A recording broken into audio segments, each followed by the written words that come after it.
네, 전문직 취업 비자 스테이터스죠. 이 H-1B의 신청 수수료가 100배 올랐습니다. 이 새 수수료 정책은 21일 오전 0시부터 발효가 되는데요. 앞으로 미국에 가서 일하기는 더욱 힘들어질 듯합니다. 자, 이번 조치 어떤 영향을 미치게 될지 자세하게 얘기 나눠보겠습니다. 이인철 참좋은 경제연구소 소장 함께합니다. 안녕하십니까? 네, 이 트럼프 대통령의 이 행정명령 서명까지 나왔습니다. 기존에 이제 H-1B 비자의 신청 수수료를 거의 이게 얼마입니까? 1억 원대로 높였다라는 건데요. 전반적인 개요부터 짚고 넘어가도록 하겠습니다. 물론 이게 또 내용이 하루 만에 좀 바뀌어서 더 시청자분들은 헷갈릴 수가 있습니다. 뭐 신규에만 한한다. 현재까지 딱 정리된 내용 한번 보죠. 그렇습니다.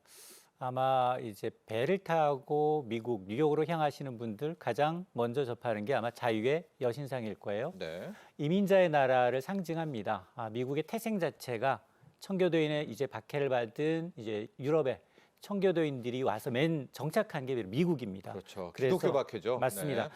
자유의 여신상은 이제 이 제일 먼저 아일랜드 이 앨리스 아일랜드에 이제 세워져 있는 자유의 여신상은 이민자의 나라 그리고 기회의 나라 오신 걸 환영합니다라는 상징적 메시지가 있고요.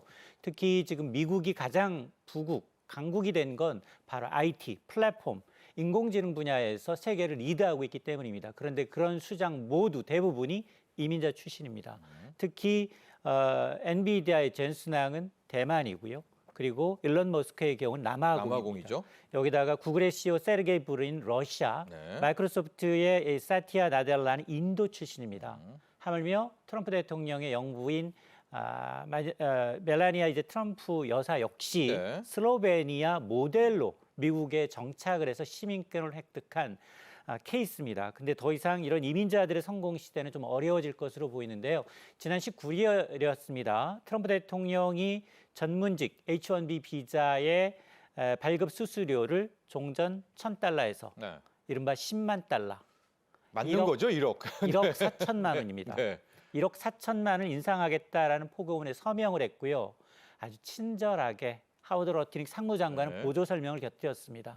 이거는 연간 베이스고 네. 최대 6년까지 1인당 60만 달러, 8억 4천만 원을 지불해야 한다라고 얘기를 했습니다. 뭐 물론 값싼 외국 전문 인력의 유입을 막고 미국인 고용을 늘리겠다라는 명분이었는데 그러자 미국의 빅테크 기업들이 밤사이 난리가 났습니다. 하루 만에 이를 번복하게 되죠. 빅테크 기업들은 해외 잔류하고 있는 전문 인력들 빨리 귀국하라. 네. 이 법이 시행되는 게 현지 시간 21일 0시 1분이기 때문에 그렇죠. 이전에 빨리 돌아와라. 그리고 가능한 한 출장을 가지 말아라. 라는 명령을 내리기에 이르릅니다. 이렇게 사태가 커지자 트럼프의 스타콕. 트럼프는 늘 한 발 물러섭니다. 백악관이 친절하게 설명까지 했습니다. 아니다. 신규 신청자에게만 적용되겠다. 저것도 확정된 겁니까? 일단 네. 백악관의 설명이 그렇습니다. 네.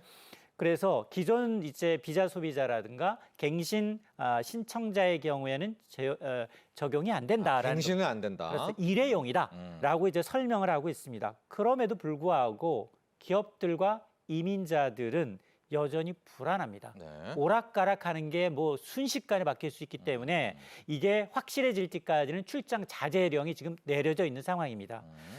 특히 지금 이 뭐 물론 지금 마가 강성 이 지지층의 경우에는 강력하게 원하고 있는 거 맞습니다. 네.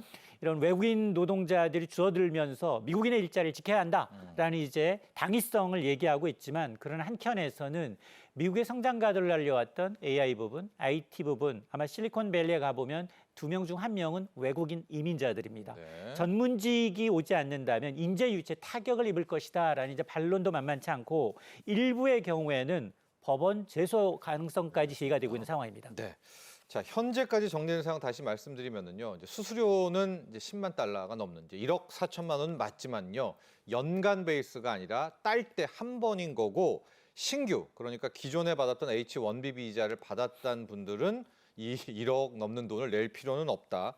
그리고 또 뭐 국가별 업종별로 백악관이 정하면은 또 케이스 바이 케이스로 또 면제도 가능하다. 여기까지 이제 보충 설명이 나와 있습니다. 또 어떻게 바뀔지는 모르는 이게 항상 좀 문제인 것 같은데요. 자, 이 대목에서 H-1B 비자가 뭐야? 우리 시청자분들이 그 궁금증이 있을 것 같습니다. 우리가 알기로는 뭐 수학 박사들, 공학 박사들이 따는 걸 H-1B 비자다, 고급 인력이다 이 정도로 알고 있거든요. 조금 더 이 비자에 대한 이야기 좀 해주시죠. 맞습니다. 전문직 취업 비자인 H-1B의 경우에는 1990년대 미국이 도입했습니다. 전문적인 외국인 전문가를 좀 도입해서 자국을 좀 부흥시키겠다라는 게 때문에 IT, 엔지니어링, 금융 그리고 의학과 같은 예. 전문직의 석박사, 학사 이상의 학위를 갖고 있는 전문직에 종사하는 외국인에게 주어지는 취업 비자입니다. 이를 통해서 미국이 사실상 플랫폼 기업 10개, 세계적인 기업의 10개 가운데 8개가 미국에 포진할 정도로 고급 인력 확보에 안간힘을 써왔습니다. 기본적으로 3년 체류가 가능하고 연장도 가능하고요. 그리고 영주권까지 신청이 가능합니다.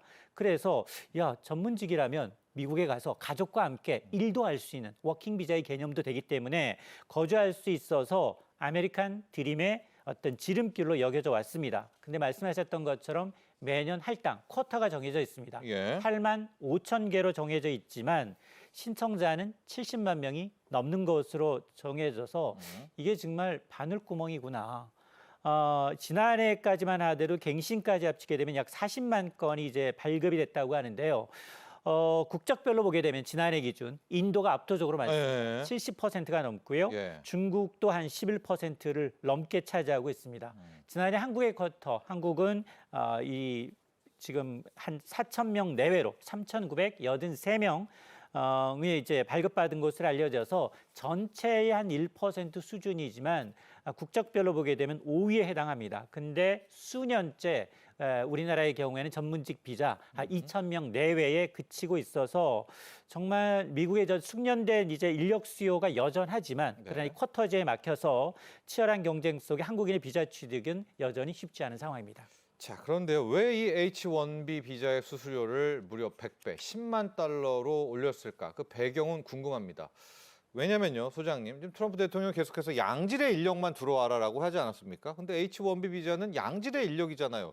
얼핏 우리가 생각하기에는 이 비자 쿼터라든가 여기를 더 활성화시켜야 될 것 같은데 10만 달러로 늘리면 오히려 이걸 막는 것 같은 생각이 드는데 말이죠. 맞습니다. 예. 이 10만 달러를 내야 되는 주체가 미국의 IT 기업들입니다. 예. 아마존이 무려 이 전문직 비자를 활용해서 외국인 전문직 14,000여 명을 고용하고 있고요. 메가 특히 이제 구글, 테슬라, 아마존과 같은 글로벌 기업들이 대부분 4,000명에서 5,000명 이상의 전문직 비자를 활용하고 있습니다. 자, 그럼에도 불구하고 이처럼 강수를 둔 배경이 뭐냐? 한꺼번에 10배가 아니라 100배까지 증액한 이유는 마가 진영을 설득하겠다라는 겁니다. 마가 진영의 경우에는 이 제도가 저임금, 이제 외국인 유입을 통해서 미국인 일자리를 빼앗고 있다라고 늘 불만을 갖고 왔습니다. 아, 좋은 일자리니까. 맞습니다. 예. 그래서 미국에도 4년제를 졸업한 많은 인력이 있는데 왜 하필이면 외국에서 전문직을 들여다 거기다 돈을 쓰느냐라는 이 논리입니다. 그러면서 백악관이 발표한 이제 팩트시트에도 보면 기업들이 H-1B 비자를 통해서 외국인들을 굉장히 저렴하게 수십 년 동안 2배 이상의 인력을 늘려왔지만 오히려 미국인은 수천 명 감원되고 있다, 해고됐다라는 사례를 언급하고 있습니다. 그래서 이런 이유로 아마 이제 비자 수수료 인상이라는 건 지지층 결집 효과를 노린 정치적 메시지이면서 어쨌든 미국 시장에서는 정말 전형적인 이제 미국인을 우선 채용하라라는 이제 자국 우선주의 철학이 반영된 것으로 보고 있는데요. 문제는 IT 업계 현실을 몰라도 너무 모른다는 겁니다. 예. 실리콘밸리에 가보면 10명 중 7, 8명이 외국계 전문직들이 와서 일을 하고 있고 인재 유입이 막힌다면 지금 미국이 1등하고 있는 인공지능이라든가 그리고 뭐 AI, 첨단 산업 경쟁력이 약화될 수밖에 없다라는 우려가 실제로 나오고 있는 상황입니다. 자, 트럼프 대통령의 이민 정책 좀 모순인 것 같습니다. 왜냐하면 전문 인력만 오라 해놓고 전문 인력은 일자리 때문에 줘야 되고요. 그럼 비전문 인력을 또 오면은 비전문 인력은 지금 트럼프가 막고 있는 거 아닙니까? 그럼 이래저래 아예 미국으로 오지 말라 이런 뜻 같기도 한데요. 지금 빅테크 기업들은 비상에 걸렸습니다. 앞으로 뭐 신규로 일단 말은 바꿨지만 한 명 유입할 때마다 10만 달러씩이면 이게 얼마입니까 비용이요? 맞습니다. 이 사실 해외에서 석박사 학위를 가질 정도라면 굉장히 엘리트 중에 엘리트죠. 엘리트거든요. 예. 그런 이제 해외의 고 엘리트의 이제 전문직을 활용해서 미국의 이 IT 근간을 닦아왔는데 이런 빅테크 기업은 이번 발표에 충격과 혼돈입니다. 앞서 가장 많은 이제 이민자 H-1B 비자를 발급하고 있는 게 아마존입니다. 아마존은 플랫폼을 통해서 한 1만 4천여 명의 이제 전문직 비자를 발급하고 있고 메타, 마이크로소프트는 한 5천여 명, 애플과 구글도 4천 명이 넘는 전문직 비자 소지자들이 근무하고 있는데 이들을 기업들은 매년 수천에서 수만 명에 달하는 이 전문직 비자를 통해서 인력을 계속해서 글로벌 인력을 흡수해 왔습니다. 그런데 이번 조치가 발표되면서 직원들은 미국을 떠나지 않아야 되고요. 재입국을 자제하라는 이제 긴급 지침까지 내려지고 있고 어떻게 될지 모르니까. 맞습니다. 네, 네. 백악관이 긴급 해명해 네. 놨었음에도 불구하고 이게 신규 신청자한테만 적용되는 일회성 비용이다라고 이제 백악관 해명하고 있지만 정책의 모르죠. 불확실성이 네. 손바닥 뒤집도 또 바뀔 수 있기 때문에 지금 기업들은 여전히 불안을 가지지 않고 있는 상황인데요. 그러다 보니 빅테크 기업 입장에서 한 명당 지금 1억 4천만 원이라면 거의 인건비에 해당합니다. 네. 그러면 자연스럽게 해외 전문직 비중을 줄이고 미국인을 고용할 수밖에 없는데 그럼 미국이 과연 이런 능력에 상응하는 인력을 확보할 수 있냐? 이건 아직 미지수라는 겁니다. 네. 자, 그러다 보니 오히려 이제 다음 해 지금 시행은 이미 됐습니다. 21일 0시부터 이게 이렇게 되면 이제 고용률에도 이제 문제가 될 수 있다라는 우려가 나오고 있는데요. 문제는 어쨌든 이제 대부분 고용주가 이제 이 전문직 비용 부담을 이제 떠안는 구조다 보니 기업이 또 하나이죠, 뭐. 맞습니다. 이런 수수료 인상이라는 게 빅테크 기업은 곧바로 비용이라면 다른 데로 전가될 수도 있기 때문에 아마 이게 오히려 미국의 기술 경쟁력을 악화시킬 수 있다. 상대적으로 좀 중국과 같은 경쟁국이 추격이 좀 더 빨라질 수 있다라는 우려도 나오고 있습니다. 자, 우리 한국 기업 또 한국 교육계 우리 사회에 미치는 영향은 뭘까요? 앞서 이제 쿼터를 얘기했지만 우리가 H1B 쿼터는 이제 그닥 높지는 많지는 않았었거든요. 어떤 영향을 미치게 될까요? 맞습니다. 사실 직접적인 영향보다는 이 파급 리스크에 더 주목을 우리는? 하고 있습니다. 네. 이유는 실제로 지금 한국 기업들의 미국 법인에 있는 주재원들은 주재원 비자, 투자 비자를 활용해서 당장의 인사 운영의 충격은 사실은 없습니다. 근데 문제는 뭐냐? 우리가 미국에 지금 20여 개 공장을 동시다발적으로 짓고 있기 때문에 여기에서 현재 채용하는 대기업들, 연구개발 인력들은 비상입니다. 그리고 현지 인력 대체가 여력이 좀 부족한 중소, 중견 기업들. 이런 부분의 경우에는 비용이 더 늘어나서 채용 지연이 현실화될 수밖에 없는 상황이고요. 거기다가 추첨제에다가 수수료까지 올랐기 때문에 뽑아도 비싸고 그렇다고 해서 못 뽑으면 더 비싼 구조로 이제 덤터기를 써야 되는 구조입니다. 네. 또 하나는 이제 정책 혼선과 불확실성이 크다 보니 뭐 신규다 갱신 적용 범위 뭐 일회성이다 논란이 번복되다 보니 오히려 출입국할 때마다 눈치를 봐야 되는 상황입니다.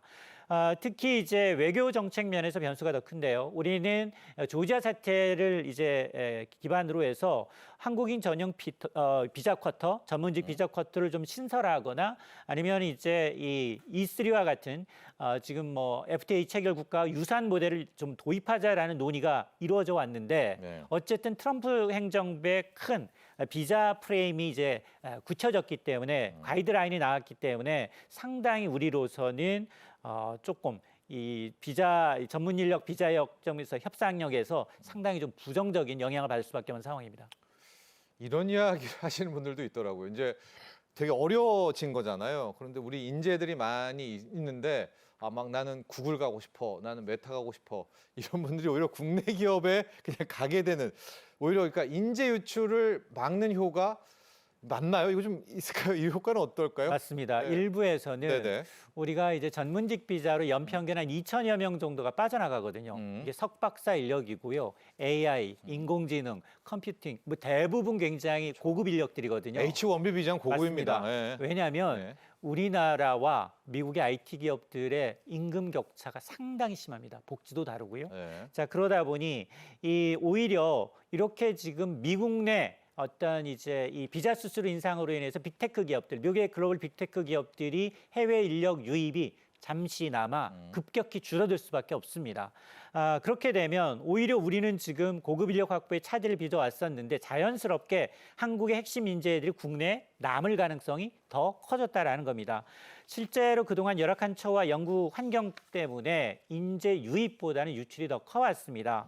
대한상의에 따르면 지난해 기준 인구 만 명당 AI 인재 순 유출은 OECD 38개 회원국 가운데 35위로 유출이 훨씬 더 많은 최하위 국가로 분류가 되었습니다. 예. 자, 이런 상황에서 미국이 비자 규제를 강화한다면 오히려 각국은 자국의 인재 확보와 더불어서 해외 인재 확보에 더 적극적으로 나설 수밖에 없는데요.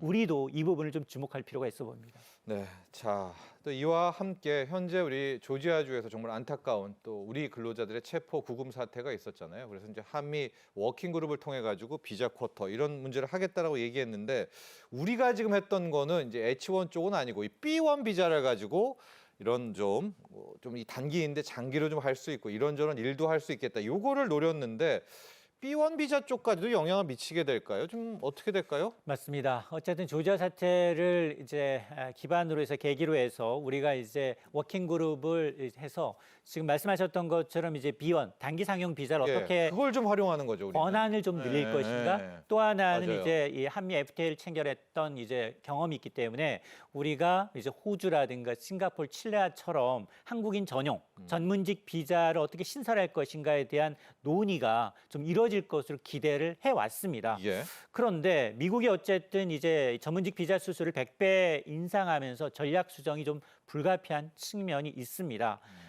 트럼프 대통령 조지아 사태 이후 외국의 전문 인력의 경우에는 미국인 교육 훈련 시켜줘야 되니까 당연히 들어와야 한다라고 원론적인 얘기를 했는데 또 한 번 이제 정책이 바뀌다 보니 오히려 한국이 더 까다로운 요구를 내세울 가능성도 커지고 있습니다.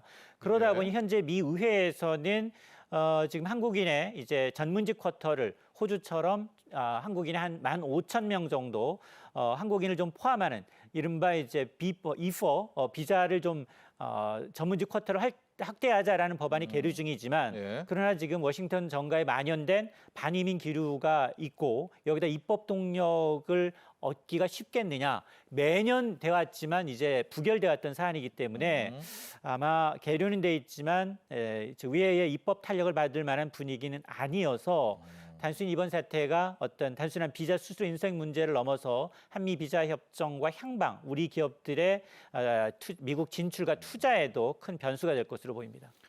이 H1B 비자 수수료를 무려 1억 4천만 원, 10만 달러로 올려놨으니까 우리가 원하는 뭐 B1을 더 활성화시키자. 이거는 더 가망성은 좀 떨어진다. 난항이 될 수 있다. 이렇게 분석을 해주셨고요. 인도가 지금 좀 난리가 난 것 같습니다. 강한 우려도 표출하고 있고. 소장님, 인도는 지금 트럼프 대통령의 전화도 안 받는 모디 총리가 그런 국가고 가장 강력하게 반발하면서 관세도 50% 받고 있지 않습니까? 맞습니다. 인도가 오히려 더 좀 반발이 커질 수 있겠어요? 이 조치로? 사실은 인도는 러시아산 이제 원유 구매로 인해서 네. 보복 관세를 막고 있는 실정이고요. 그래도 계속 사고 있죠? 맞습니다. 인도는? 네. 그럼에도 불구하고 지금 이번 이제 비자 수수료 인상에 가장 직격탄을 맞은 건 바로 인도입니다. 네. 지난해 기준 전민적 비자 쿼터의 70%를 인도가 가져갔는데 그러다 보니 인도 출신 이 전문 인력과 정부가 강하게 반발하고 있는데요. 인도 외교부는 이번 조치가 가족에게 혼란을 주고 인도주의적 영향을 초래할 수 있다라면서 미국의 적절한 해결을 촉구를 하고 있습니다. 인도는 대표적인 이제 글로벌 IT 아웃소싱 강국이죠. 아마존, 마이크로소프트, 구글과 같은 이제 빅테크 기업에 대거 인력을 공급해오는 공급처 역할을 자행해 왔습니다. 그럼에도 불구하고 10만 달러라는 건당 이 막대한 수수료가 부과되면서 상당수가 미국 취업의 기회를 잃을 것으로 보입니다. 예. 이는 인도 입장에서 보면 외화 수입의 좀 감소와 더불어서 네. 고용에도 직격탄이 될 수밖에 없는 상황인데요. 물론 트럼프 대통령의 반이민 정책, 자국 우선주의 기조 연장선상이기 때문에 어쨌든 인도의 IT 인력에 대한 의존도를 좀 낮추면서도 미국 내 고용을 늘리겠다라는 의도가 깔려 있지만 그럼에도 불구하고 단기적으로 인도 역시 인도 경제와 수많은 이제 가정 경제는 타격이 좀 불가피한 상황입니다.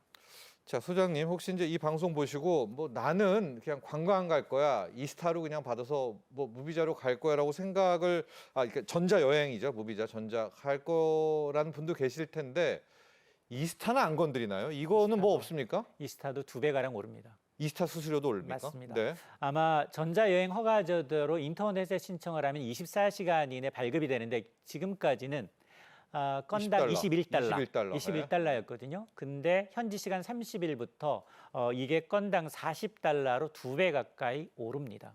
이게 사실 비용은 얼마 안 되는데 굉장히 좀 신경 쓰이거든요. 네. 그리고 이게 만기가 2년이에요. 네. 그래서 아마 우리 국민들이 별도의 이제 비자 없이 최장 90일간 미국에 여행할 수 있는데 관광이죠. 네. 이를 위해서는 반드시 이스타 비자를 발급받아야만 합니다. 근데 문제는 매년 우리가 170만 명 이상이 이스타 비자를 통해서 여행 가죠. 미국을 여행한다라는 점에서 단순 계산하더라도 이 비용이 2배 올라가면서 500억 원 이상의 추가 비용 부담이 발생하게 되는데요.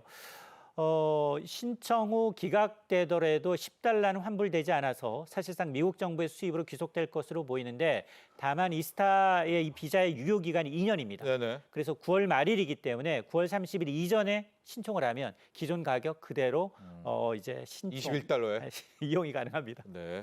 자, 여러분 이스타 비자, 뭐 우리가 이 비자 하죠. 이스타 비자의 수수료도 9월이 지나고 나면 이제 40달러로 또 수수료 인상이 된다는 점도 말씀드리고요.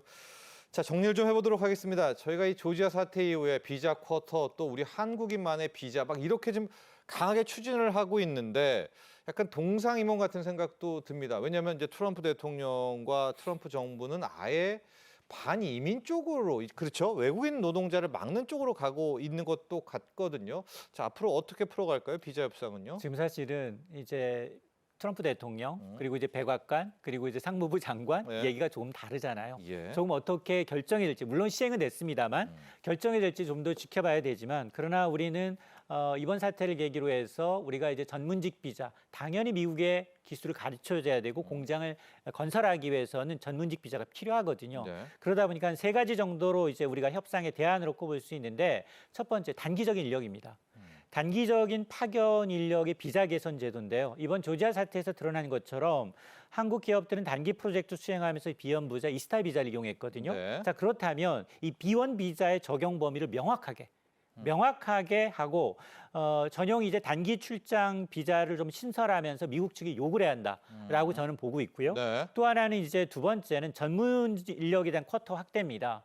H1B 이제 쿼터를 직접 늘리기 어려운 만큼 지금 의회에서 추진 중인 왜냐하면 FTA 체결 국가 적어도 1,500에서 많게는 1,500까지 갖고 있는 이제 쿼터 가운데 E4 쿼터를 지금 신설하는 법이 하원에 계류가 돼 있기 때문에 예. 이걸 조금 추진하면서 호주처럼 FTA 기반의 전문직 비자 E3형을 조금 더 한국을 좀 포함하는 방안, 이 방안을 조금 더 압력을 넣을 수 있고요. 세 번째가 상호주의 협상 카드입니다. 미국은 지금 마스가로 인해서 정말로 필요한 게 조선 협력이거든요. 자, 그렇게 되면 우리가 정말로 전문 인력이 가서 미국인 노동자들한테 가르쳐 주기 위해서는 이거 신설 내고는 못 간다. 그러니까 뭐 가지를 못하는데 어떻게 맞습니다. 가르쳐줍니까? 비자 제도 개선이 결국 양국 경제 협력의 어떤 안정성을 높일 수 있다는 논리로 압박을 해야 합니다. 자, 지금까지 이인철 참 좋은 경제연구소 소장과 함께했습니다. 오늘 감사합니다.